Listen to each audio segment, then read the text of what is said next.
Hello! Hello! We interrupt this vlog for another part of the vlog, which is shut up, which is a recap of our Summer Splash Readathon. Why do you look so much taller? Because I'm sitting closer. See? It's fine. I can move back. We're gonna leave all this in. So we're just going to talk real quick about the books that we read and the activities that we did. Neither of us got bingo, but I didn't even get close to bingo. You did. Look, it's not close. that's close. That's like 2/3 of the way. So anyway, we're going to talk about what we did for Summer Splash Readathon. Do you want to do one first? Sure. So for my first book, I got the Surf's Up and the Easy Breezy category with the same book, which was Philip Pullman's Once Upon a Time in the North. If you haven't heard of it, but you've read Philip Pullman's His Dark Materials, it's like a prequel to that, from the perspective of like a couple of the supporting characters, like the origin story of their friendship. So if you like that series and you haven't read it, you really should read it. It was 100 pages long. And because it's set in like the Arctic, it has a body of water on the cover because it's set around an island. So that book knocked out 2 categories right there. I actually think that was my only category that was filled by a book, because the other book I read did not count for any of the categories. So the first category that I did was Pride, and I'm trying to remember what I read. I don't remember. We'll come back to it. I'll think about it while we're doing this. But I also did one of the activity prompts, which is I participated in a reading sprint. I actually participated in more than one reading sprint. Big kudos to the Summer Splash Readathon for having so many reading sprints. There was just like any time I thought about reading, there was a reading sprint going on that I could join in on. And I love that, like, I'm pretty sure they're still doing them. Oh yeah. On the Yeah, Discord. you can do it Like, right now on the Discord if you want. I'm pretty sure there was one yesterday. There have been some, I think, today as well. That's amazing. I love that. So that's one of mine. I'll sit here and try to remember what my Pride book was while you talk about your next thing. So other than those 2 book categories and the reading sprints and the free space, the only other box that I was able to check off was the movie night, which you also did. Yeah. So Florence and I watched, I think it was the first time for you, it was a rewatch for me, The Secret of Roan Inish, which is about a little island where there's a lot of seals, sort of like off the coast of Ireland, and this family that used to live there, but they had moved off of the island, and there's a little girl in that family who moves there from town and decides that she wants to go back to the island and solve a sort of family mystery about, you know, a younger kid that disappeared. So there's a lot of beach scenes. It's a really sweet movie. I think I got a lot of other people on the Discord to watch it. felt like an influencer. But that was kind of influencer. But that was really fun. I really like movies about Selkies, and this was about Selkies. And there's not that many movies about Selkies. Yeah, but I like all the ones that are out there. So I was glad to spread that love around. I remember the Pride one. It was, I can't remember the title of it still, but it was the third book in that like spicy book series that I like about the gods of Olympus. Whatever the Neon third one is. something. Neon Gods is the first book. But I can't remember what it was called. But it's the one.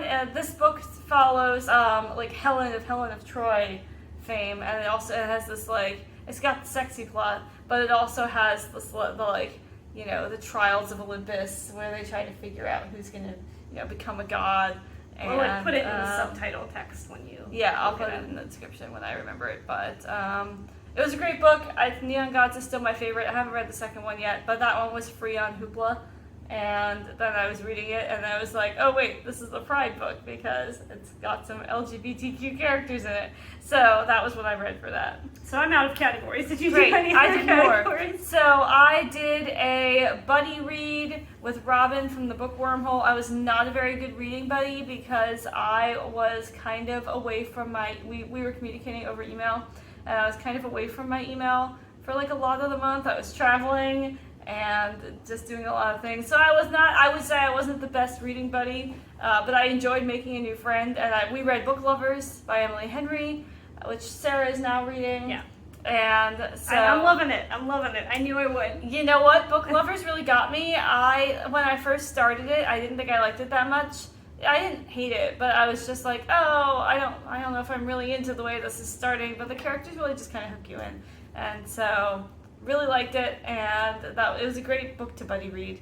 Next time I do a buddy read, I'll just be like a more conversational buddy. And then the other thing that I read, the prompt I fulfilled was Branch Out, and that was me taking the entire month to finish All We Can Save, which was a great book, but it was a lot of essays and some of them about climate. So like the tone was broadly hopeful, but you still talked a lot about like what's going on with the climate, which it would just kind of get me down, and it would take me a while to get back up. And so I have someone right now who's been sending me a piece of good climate news every day because I was stressing out so much about the climate. There is a lot of good climate news right now, so this is actually great.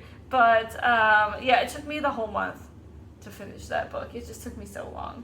I will say, speaking of that, I did try to read another book for this challenge. So I tried to read Nick by Michael Farris Smith, and I finished reading it. It doesn't fit for any of the challenge categories based on the author or anything like that. I tried to read it for Touch Grass, but I didn't like the book.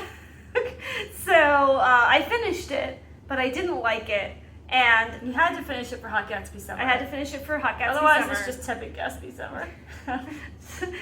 just regular Gatsby.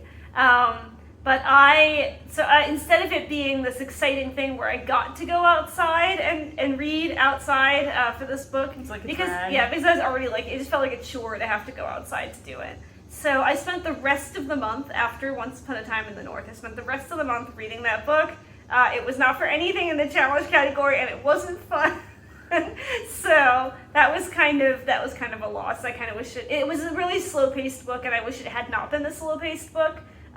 Even if it hadn't been a better book, I wish it had not been slow-paced, because if it had been faster, I could have read it faster, and then I could have moved on to another book that maybe counted for one of those and was better.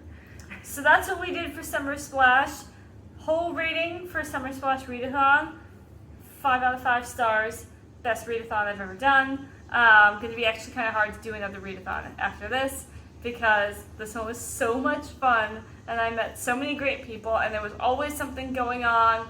It was a perfect happy medium where there was always something going on the Discord. There were always conversations to have, but the readathon itself wasn't so complicated that you felt like you were having trouble like engaging with it and following with it. It was just straightforward, limited number of books, but also super fun and just like a really good reason to make friends. Made a lot of good friends with this, so hopefully I'll see you all in another readathon soon. I think we're going to get back to the rest of me vlogging my day. I'm actually going to head home now and see where the rest of the day takes me.